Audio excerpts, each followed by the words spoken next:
We've got a lot to do. And look, I think it was good that people take the weekend after the Lions news on Friday. And I said to you then, and I'll say it now, I don't think it's going to shape their draft strategy. I don't. That doesn't mean I'm right. And that's the biggest thing. We're going to have fun this week. And we're going to offer big opinions. We're going to offer you what we think we know, what we know we think. And in the end, I don't know if any of us will be right. I like that. What we think we know and what you know you we think. But, like, reality is these mock drafts will all be wrong almost exclusively. The players most associated with teams will be the ones they don't take. The names you never heard will be the names they do take. There'll be trades from teams that weren't supposed to move. And the thing that you wanted most as a caller has no chance of happening. That's usually how it works. Yeah, this is this draft. If you want to prove to me you're a draft expert, get this one right. Because I have I know the first pick, and after that, don't know, man. You know what? Here's the other thing. Here's the other thing, though. And I don't want anyone to be upset with this. I think the longer it's gone on, you've seen that it's not that good of a draft. Not up high. That's why there's really this amount of chaos. So the chaos is going to be fun. But it's not. I read something this week, and they talked to a GM, and he goes, bad news for a lot of the teams picking up high. Next year's top 5 would be this year's top 5, meaning none of the guys going up high this year. Do you buy that or no? I don't. Okay. No, it's just funny. And look, I don't want to hijack this segment. No. We're just talking. David and I had this conversation this morning. I believe that when it comes to the draft class, this year's class, think of that as the starting QB. Next year is the backup or the backup goalie. Everybody loves the backup because the backup can do no wrong. That's where you want to fix things. Because last year, we were told, oh, if you want a quarterback, all the quarterbacks are coming out next year. Oh, C.J. Stroud. Like, you start naming off all the Will Anderson, he would be the number 1 pick in this draft if he were to come out this year. Like, all of the stuff that you're saying is the same stuff we said last year. That's fair. It's going to be the same. Because here's what happens. Starting in February, we hear how bad every one of these players are. We're going to find out everything that happened to them legally, whether they skipped a class, how they dumped their girlfriend. It all comes out in the wash. And now we start looking at him like, oh, well, he didn't do this or he didn't finish a rep on this play. I don't know if we could take this. But you know what? That guy next year, he's got the high engine, the high motor until that next year guy comes around. So let's start the draft then with maybe the height of misinformation. This is why we open this way. Rico has something we're going to do at 3, and it is about Rico and Brad Holmes.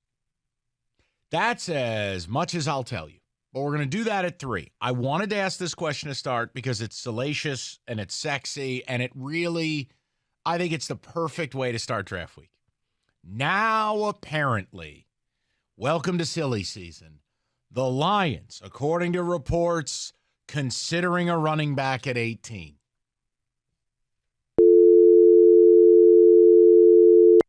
But have you seen Bijan run? Right. Okay. Is there anyone on this planet that believes that at 18, first of all, I'll tell you this. I have some draft truths I'll be debuting later in the week. Bijan will not be there at 18 for you to consider. But in the event that he were, is there a human being within listening distance of 97 Won the Ticket who believes the Lions would actually take a running back at 18? I would be in complete disbelief. I don't think that they should, but absolutely, Mike. Have you not listened to the listeners throughout the months? Well, then let me hear them today. You got to get Bijan. He's the best back. How Bijan's going to transform this feeling. team. No. See, no, at that's 18. A should. No, that's a should. What I'm asking is different. He's sitting there at 18. Will they? Not Bob and Wyandotte or Frank in Detroit. That's what they should do, according to those people. Gotcha. Will they? Do you believe they will step to that podium at 18? And David, we do not take a running back. Thank you. But as we got caught up in the whole Jalen Carter talk, Brad Holmes did talk about the running back situation. You know what that is? He's doing what you asked him to do. Okay.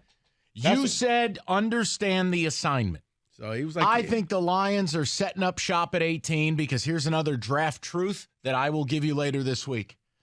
I think they're trading out of one of their picks. They don't want to pick at 18. I don't think they want to pick at 6. Well, I don't want them to pick there either currently. But, like, I really think when you look at this, after the first couple of players, you could probably take picks 10 through 60 and throw them in a hat. Mm-hmm.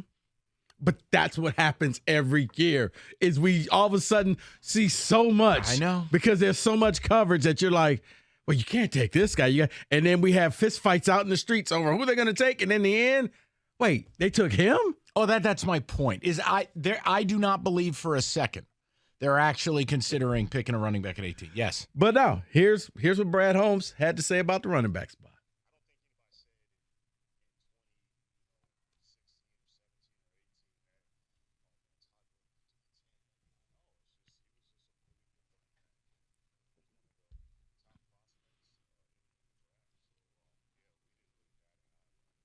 Yeah. So right. He's playing the game because here's the thing. After watching that whole thing and reading all about it, in the end, I realized I know the exact same thing as I did before the whole press conference started last week. So let me throw this out there. The reports today, your Lions are interested in a back at 18. Do you buy it or sell it? I don't. I think it's absolute horse bleep, and that's an insult to horse bleep.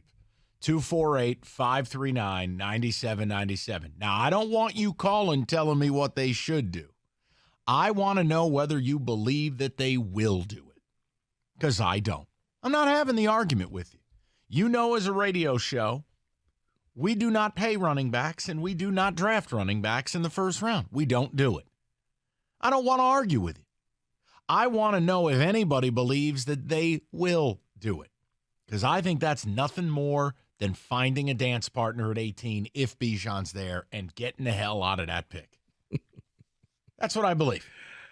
Yeah, it's so sad that I've actually gone and done the research to see who have they not talked about the most, because I think that's going to be the person. Let me give you something, and I think you're right, by the way. Let me give you a piece of research from the Cookies Research Institute.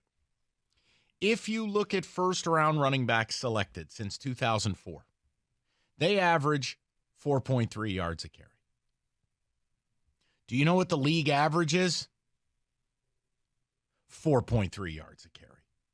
There is no difference. There is no value. There is no advantage to taking a running back in the first round to simply deliver, wait for it, league average YPC.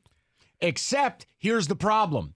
When you take a back in the first round, you can't do what, David? Take a running back. No, we don't. Oh, you can't pay running back. Thank you.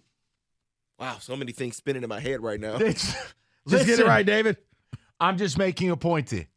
From a data standpoint, it makes no sense.